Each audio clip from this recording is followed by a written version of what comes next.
어떻게 간단히 얘기하면 어떻게 되냐면 원고와 피고가 있잖아요. 그죠?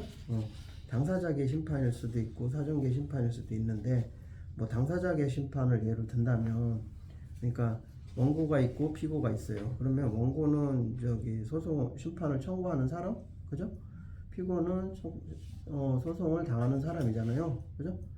사람일 수도 있고 법인일 수도 있고 뭐 특허청일 수도 있고 사전계는 결정계라고 했죠. 결정계와 당사자계가 있는데 어쨌든 원고와 피고가 존재하게 되는 심판에서 원고가 심판 청구를 하게 되면 심판 청구서가 들어가죠. 그 심판 청구서가 제출이 되면 저번에 설명한 거하고 다르죠, 그죠? 심판 청구서가 접수가 되면 특허청은 그 특허청에 어디겠어요? 특허심판원 또는 특허법원, 그죠? 아니면 대법원 그렇게 되겠죠. 거기서 심판 청구됐다는 사실을 자기들만 알고 있으면 돼요. 사전 결정계에서는 그렇지만 저기에서는 당사자계에서는 그렇겠죠.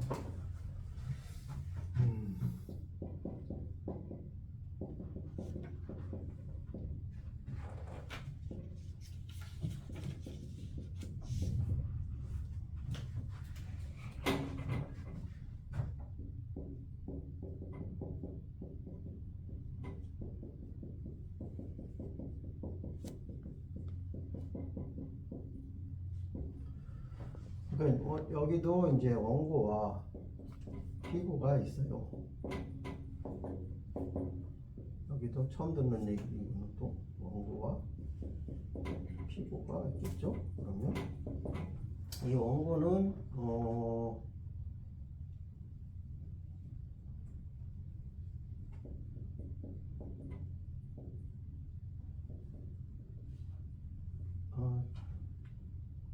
칸이 잘못 썼네. 알아서 그때 하세요. 특허 출원인이나 특허권자가 되는 거고 여기는 원고는 피고는 특허청장이 되는 거예요.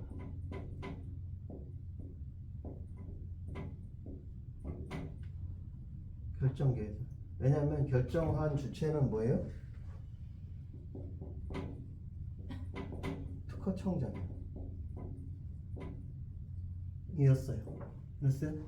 그렇기 때문에 그 사람이 특허 결정을 했으면 좋은데 그걸 거절 결정을 하면 그거에 상대편이 특허 출원인 또는 특허권자. 저 차이는 뭐예요? 특허가 출원만 된 상태고 특허가 안 된 상태에서는 특허 출원인의 위치만 있죠. 그죠? 그렇지만 그 사람이 특허 출원인이 특허를 받게 되면 특허권자가 되는 거죠. 그러니까 원고는 특허 출원인일 수도 있고 특허권자일 수도 있다는 거죠. 특허 출원인이 되는 원고는 어떤 결정을 받은 사람이에요? 특허 출원인일 경우에는 이거는 거절 결정을 받은 출원인. 결정을 받은 자가 되는 거고 특허권자가 원고가 되는 경우에는 뭐예요? 무효 심판에 의해서 무효 심결을 받은 사람이겠죠. 그죠? 이의 신청이나 단나라 얘기가 처럼 들리면 안 됩니다. 지금 다 한 거예요. 무효 심결은 어떻게 원인은 caused by 뭐예요?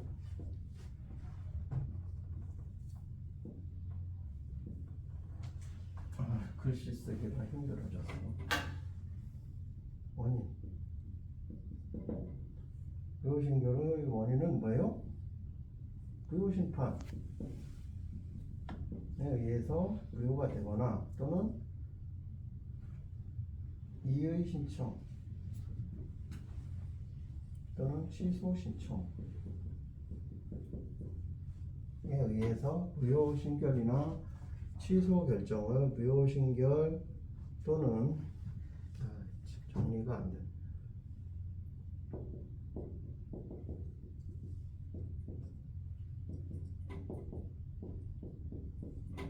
그러니까 무효심판에 의해서 무효신결을 받은 자, 취소 신청에 의해서 취소 결정을 받은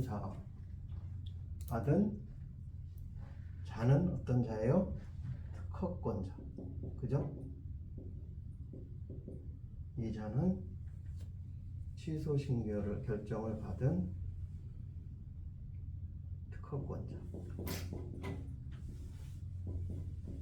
여기서 거절 결정을 받은 자는 누구예요? 거절 결정을 받은 출원인이죠. 출원인. 그렇게 이게 이해가 가면 수업을 잘 들은 거예요. 그게 결정계 심판이다. 그래서 결정은 특허청에서 특허청장 명의로 되는 것이기 때문에 이 심판, 결정계 심판에 사정계 심판이라고도 한다고 했어요. 국법에서는. 그거의 상대방은 피고는 특허청장이 된다.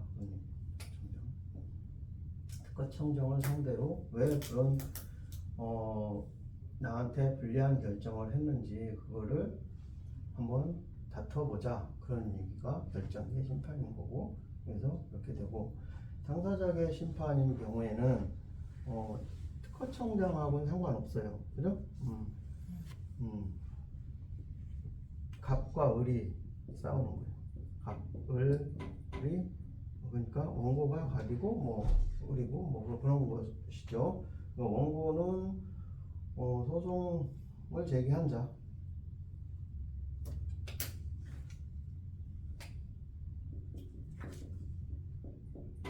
소제기자라고 해도 알죠? 이제는 소제기. 자,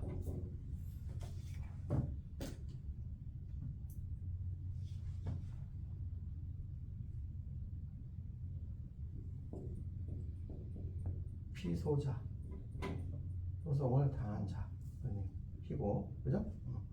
그 말 자체가 피고죠. 그 안에 피고 한자로 들어가 있는 거죠. 그러니까 이거는 뭐 원고가 특허권자일 수도 있고요. 이때는 특허 출원인은 아니에요. 특허권자 또는 제3자일 수 있어요. 제3자인데 또는 이해관계인이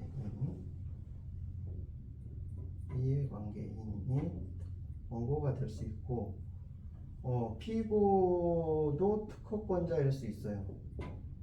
똑같아요.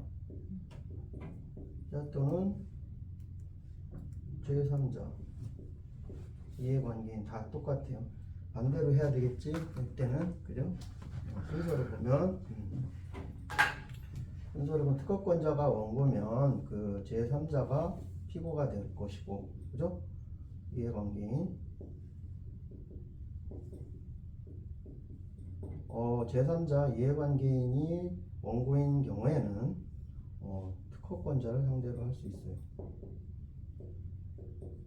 그리고 또 제3의 경우는, 그러니까 이 경우의 수가 1번일 때 1-가 되고 2번일 때 2-가 되는데 3번도 있을 수 있어요.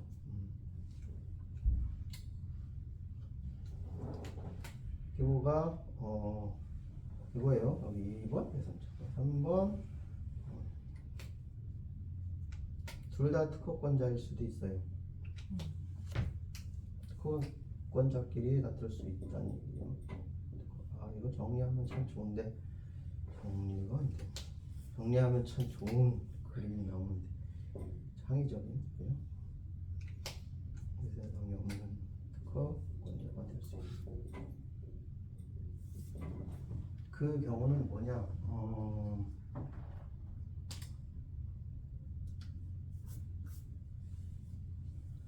특허권자가 원고가 되고 제3자가 피고가 되는 경우는 간단한 예는 뭐냐면 침해 금지 소송이에요. 내가 특허권을 가지고 있는데 제3자가 나랑 같은 업종에 있는 사람이 내 특허권을 침해하는 거예요. 그러면 그거에 대해서 가만히 있으면 돼요, 안 돼요? 가만히 있으면 바보죠. 계속 손해를 보는데 침해 금지 소송하는 경우고,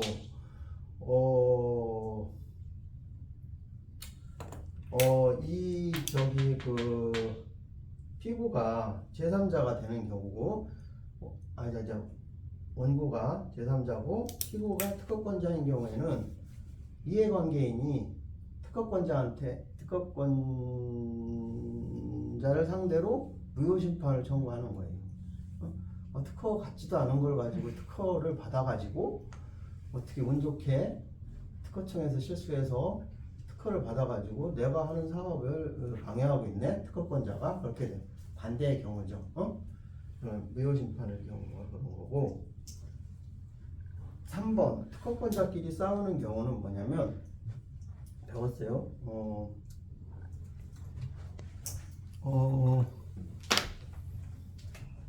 이 3번의 경우는 뭐냐면 1, 2는 알겠죠?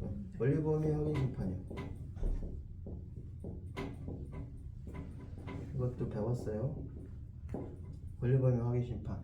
A라는 사람의 특허권하고 B라는 사람의 특허권이 있는데 서로 이렇게 비슷해. 그래서 이렇게 교집합이 있을 수 있어요. 서로. 그래서 권리가 똑같으면 특허가 안 났겠죠. 그죠? 근데 이상하게 하다 보니 내가 이걸 사용해도 되고 얘가 사용해도 되고 막 그런 경우, 애매모호한 경우가 있어요. 기술적으로. 그럴 때는 이거 서로가 B가 야 너는 내 특허의 권리를 침범했네. 그러니까 범위를 초과해서 네가 부당하게 권리를 행사하고 있구나. 이렇게 해서 그거를 서로 맨날 싸워. 전화로 막 싸우고 막 서로 만나서 싸우고 막 그러는데 그래 답이 안 나와. 그죠? 결정을 해주세요. 얘 특허하고 우리 특허하고 그 경계선을 확실하게 그어주세요. 그런 게 이제 권리범위 확인 심판인데, 이 권리범위 확인 심판은 또 두 개가 있어요. 그래서 했어요. 이게 A는 적극적이에요. 적극적 권리범위 확인 심판이 있고, B는 소극적 권리범위 확인 심판이 있어요. 그래서 적극적이라는 것은 뭐냐면 제가 내 특허권의 범위를 침해하고 있습니다. 그러면 그거를 확인해 주십시오. 그런 식이고, 소극적 권리범위 확인 심판은 내 권리 범위를 정확하게 해 주십시오. 뭐 그런 거예요. 조금 달라요. 응?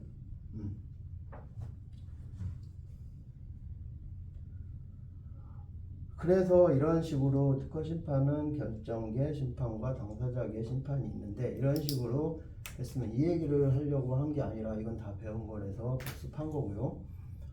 이번 제도가 바뀌는 취지를 설명하다 보니 이렇게 된 건데, 그렇게 어쨌든 이렇게 되면 원고가 특허 심판 청구서를 제출하겠죠.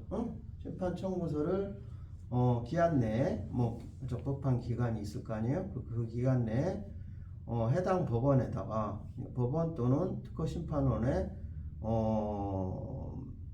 심판 청구서를 제출해. 그러면 그날 심판이 청구된 거죠. 그러면 그거는 이제 특허청에는 법원에서 알겠죠.